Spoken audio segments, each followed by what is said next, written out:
Hello everybody, and welcome to today's General Hospital recap. Please remember to subscribe, and if you're joining me for the first time, I'm Carly's mom, and I'm filling in for her until she gets back from vacation, which is tomorrow, but it might still be a day or two before you get to see her because she has to catch up. So, on to today's show, and we start at the wedding. Oh my goodness, everyone is so happy. Sam is so beautiful. Spinelli's officiating. It's just the best. I've really missed him. I'm so glad he's back.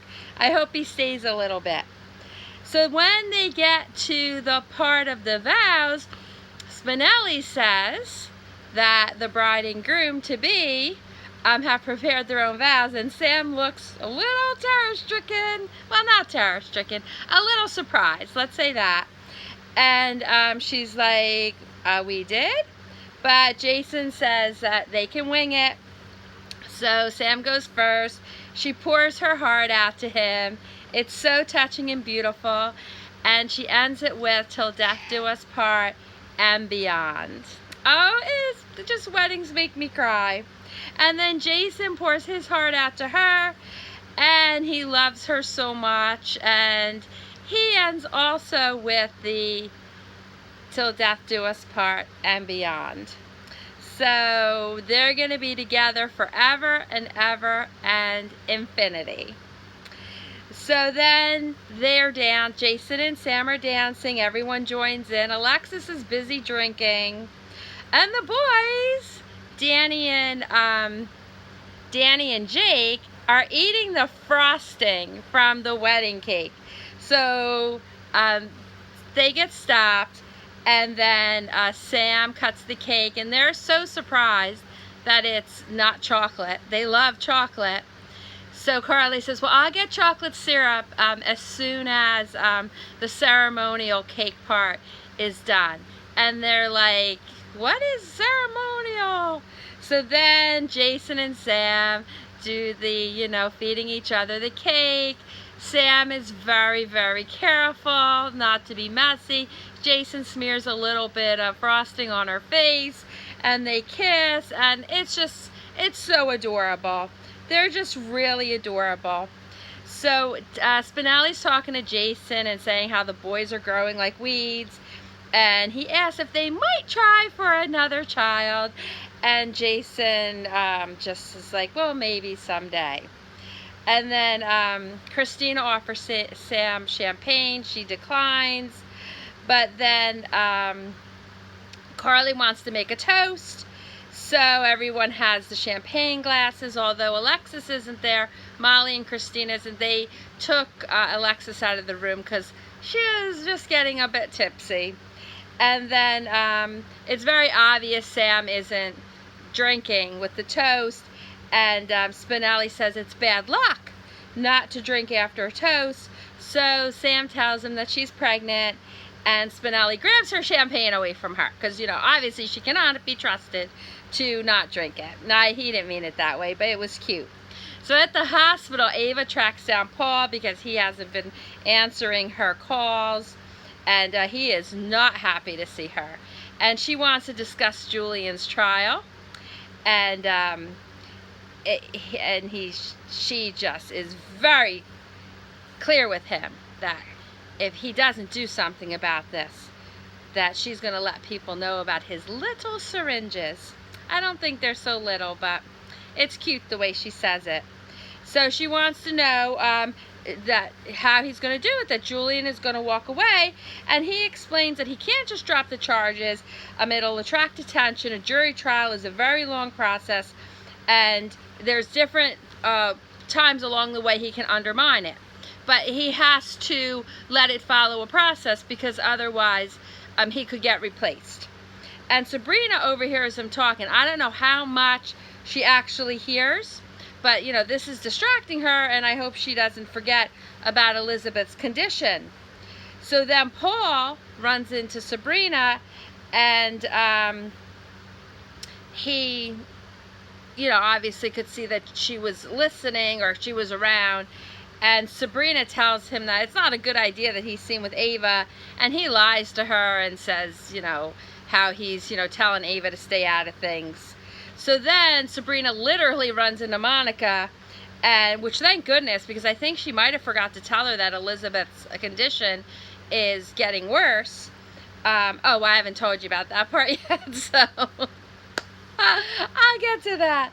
But anyway, Monica asks Sabrina if she is interested in a job, and she's really thrilled to be asked. And at the floating rib, Dr. Finn is meeting with Curtis, and they're talking about Hayden and how Hayden is innocent and they really need to save her. And Curtis is saying that, you know, she's disaster prone and they're going to have to prove that the police are wrong, because the police sometimes build a case based on like what their theory is, and then they don't look at like what really could have happened. So Curtis calls Franco a freak show when Dr. Finn explains that that's who saw Hayden looking over Elizabeth in the stairwell. And like, I just love that description, because Franco really is a freak show. And Valerie overhears Curtis saying about like how the police railroad people, and she is not happy. So Curtis is telling her that Hayden's innocent, and she explains that there's evidence that she's not, and that she is a full-fledged police officer, and she's offended by that comment. And Curtis, she feels that Curtis doesn't respect her job, and he apologizes to her. She tells him to stay out of the investigation. You could wind up with an obstruction charge. And she says, you know, she's a rookie and a woman, and she has to work hard to be taken seriously. So they kiss and make up. Curtis goes back to Dr. Finn. Dr. Finn said he was listening in, and, you know, does this mean that Curtis isn't going to help?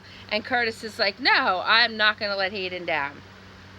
So at the police department, Hayden is telling herself to stay positive because it's better for her immune system. And I just really love that she's embracing Dr. Finn's advice. Naomi's telling Franco that, you know, Elizabeth idolizes her father. If she were to find out that she's half-sisters with Hayden, it could ruin her whole illusion of her parents' perfect marriage. And which, again, I don't understand, because Elizabeth was raised by her grandmother, so I'm sure there were circumstances that caused that to happen. So, and then Naomi says that a clear conscience only helps the person that's keeping the secret. So I just love that these devious people have such great sayings. So then Naomi goes in to see Hayden, and she tells her that everything is going to be okay. Really, Naomi, everything's going to be okay. Just like that. You're going to wave your magic witch wand and everything's going to be okay. So Naomi has spoken to her lawyers, and she references someone that they had got off on charges. And Hayden's upset because she says, well, that person was guilty and she's innocent. Well, okay, I understand Hayden's trying to maintain her innocence because she is, but the innocent people need lawyers too. So she wants Naomi to believe she's innocent. She asks Naomi to say it, and Naomi won't say it. She says she has to wait for the lawyers. And then another gem from Naomi. She goes, justice will be served with a nudge from their legal team. Okay, Naomi, you just keep coming up with these little sayings. They're wonderful. So then Hayden talks to Naomi about the diamonds, and she's like, well, even if, you know, I get off on this charge, you know, Elizabeth knows about the diamonds. And Naomi's like, I won't let anything happen to you. So now we're in Elizabeth's hospital room. Monica's told her about the wedding. Elizabeth is not happy about it, and she's like, you know, she's trying to act happy, but she's not. Plus, she's in a lot of pain. You could see she's in a lot of pain. And so she asks Monica, like, wasn't she invited? Like, why are you here? And asks Sabrina, why, or weren't you invited? And they both explain why they weren't at the wedding. Monica didn't go because it's so hectic at the hospital. She didn't feel she could get away. And Sabrina said she wanted to stay with her. And she apologizes for not telling her about the wedding. But, and, you know, about the, you know, that Jason and Sam are getting married. And Elizabeth says, no, that's fine. I still feel a twinge, but he's moving on with his life and I'm moving on with my life. And then that's when she tells Sabrina about Franco. And she says that her and Franco have a weird connection. Well, I'm glad she's saying it because it really is true. And she tried to fight it, but she can't. And they're, starting to get to know each other. Sabrina says she understands because, she went ahead with her relationship with Carlos, even though everyone, didn't approve of it. And Elizabeth knows she's going to be judged by everyone because of being with Franco. And then Sabrina is staring at the monitor while Elizabeth is talking, and she says that her vitals are off. And you can see that Elizabeth is in a lot of pain, like you can really see. And then she says, she's going to let someone know. And then when she leaves, Franco comes in, and he asks how she's doing. She says she's woozy, but she thinks it's from the meds. And then he tells her that he went to the PCPD, and he has to tell her something that she's not going to like. And now for the end scene. We're back at the wedding, the after wedding. And Sam is listing the people that she has told that she's pregnant. Oh, I don't know if I told you, but then, so she tells them that she's pregnant. That's why she's not drinking the champagne. And Spinelli gets her sparkling water. He makes a very touching toast to baby Morgan. And then we see Dr. Finn and Curtis talking. They're worried about Valerie and how she's going to take it when Curtis ignores her wishes. And Curtis tells Dr. Finn that he respects Valerie, but it's up to them to prove Hayden's innocence. Naomi's being protective of Hayden, and they have a very touching mother-daughter moment. And Franco is telling Elizabeth that being honest is new to him, and but he wants to do the right thing. And he keeps going on, and she tells him he's stalling, and she wants to hear what he has to say, and that she's strong enough to handle it. And Sabrina and Monica are in the hallway talking about Monica offering Sabrina a job, and Valerie interrupts them and says she has an update and tells them that there were no prints on the syringe. And then we see Paul in the stairwell. And he gets a text from Ava, and it says, "I know everything you have done." And he says, "Not everything." And then he has a recollection of pushing Elizabeth down the steps. I knew it was him, and he is a psychopath. Maybe a sociopath? I'm not really sure. Where's Dr. Kevin when you need him? Because you know what? Paul needs to be stopped. He's just killing everybody. So Franco's still stalling, and Elizabeth passes out just as he's about ready to tell her about Hayden. Da-da-da. And then here she is passed out, and he just keeps saying her name over and over and over again. And like, that's gonna help Franco. Call for a doctor or a nurse, for goodness sakes. Don't just keep saying her name. Oh, so anyway, what an exciting show. I can't wait for tomorrow's show. So now let's get to the trivia question. We have a winner. Thank you for playing. Catholic Kitty said 2 days, and that's true. Robert Scorpio's role was originally planned for 2 days. Can you imagine? Thank goodness they changed their mind. Now for today's trivia question, who played the first Helena Cassadine? And for bonus points, how much was she paid? And the best storyline or plot of the week, we have a tie for J. Sam's wedding and Hayden and Dr. Finn as a couple. And so that's a tie. So make sure you subscribe to this channel so you don't miss any exciting recaps. And please let me know in the comments what you thought of today's recap. And thank you so much for joining me today.